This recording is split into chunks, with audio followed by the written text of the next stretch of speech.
আমরা গণ অধিকার পরিষদের পক্ষ থেকে শহীদ বুদ্ধিজীবীদের প্রতি শ্রদ্ধা নিবেদন করার জন্য এসেছি, কিন্তু আমরা দুঃখের সাথে দেখলাম এখানে আওয়ামী লীগ জাতীয় পার্টি বেশে ফিরে এসেছে। তারাও কিন্তু শ্রদ্ধা জানিয়েছে।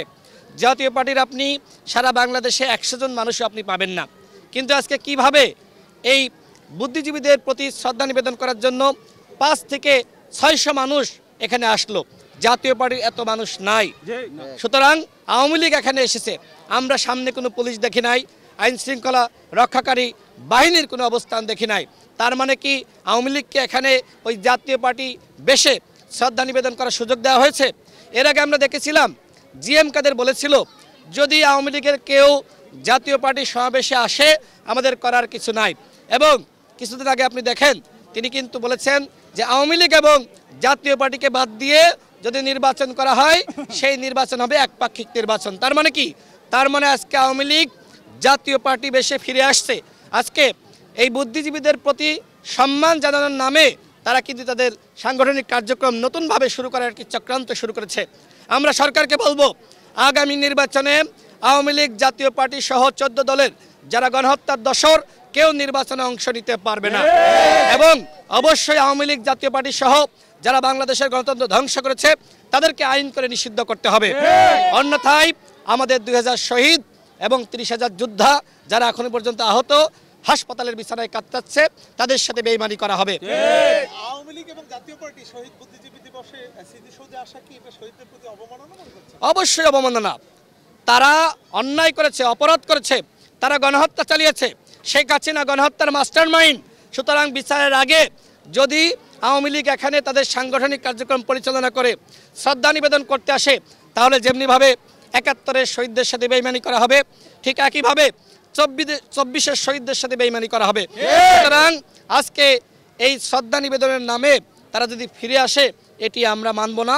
আমরা মনে করি আওয়ামী লীগের প্রেতাত্মারা বাংলাদেশে রাজনীতি করার সম্পূর্ণ অধিকার হারিয়েছে, কারণ তারা গণহত্যা চালিয়েছে।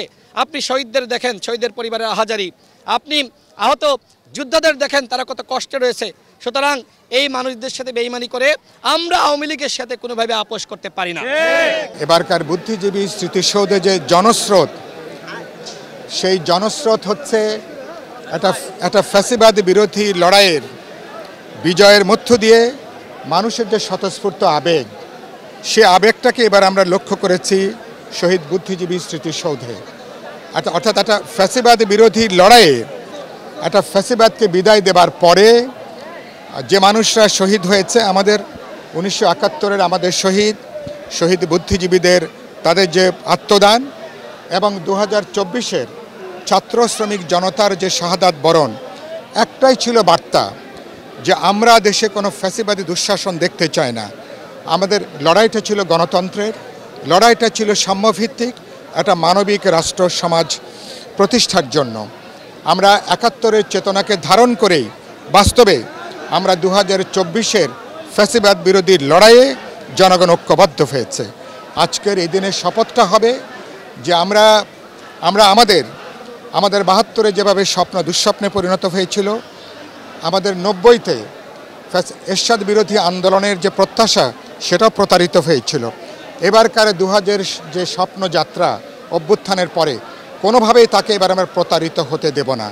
এবার আমরা বলেছি যে ব্যবস্থা একটা দল একটা ব্যক্তিকে চরম ফ্যাসিবাদী দুঃশাসনে পরিণত করে, সেই ব্যবস্থার আমরা মূলোৎপাটন করে একটা সাম্যভিত্তিক গণতান্ত্রিক একটা মানবিক রাষ্ট্র সমাজ আমরা এবার প্রতিষ্ঠা করব।